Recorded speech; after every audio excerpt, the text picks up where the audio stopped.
നാട്ടുവിശേഷങ്ങൾ എന്ന യൂട്യൂബ് ചാനലിലേക്ക് എല്ലാ മാന്യപ്രേക്ഷകർക്കും സ്വാഗതം. Kanjikode industries forum Chullimada government LP സ്കൂളിൽ പഠനോപകരണങ്ങൾ വിതരണം ചെയ്തു. GLPS Chullimada government LP school ഓഡിറ്റോറിയത്തിൽ നടന്ന വിതരണ പരിപാടി A. പ്രഭാകരൻ MLA ഉദ്ഘാടനം ചെയ്തു. പ്രധാന അധ്യാപിക KV സുജ അധ്യക്ഷത വഹിച്ചു. Kanjikode industries forum president K. Sajeev Kumar, general secretary K. Haridas, vice പ്രസിഡന്റുമാരായ R. കിരൺകുമാർ, K. കുട്ടികൃഷ്ണൻ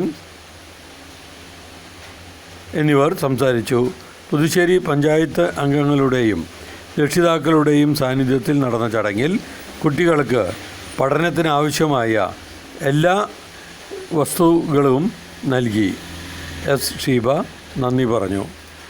വിദ്യാർത്ഥികളും രക്ഷിതാക്കളും വളരെ സന്തോഷവരാണ്.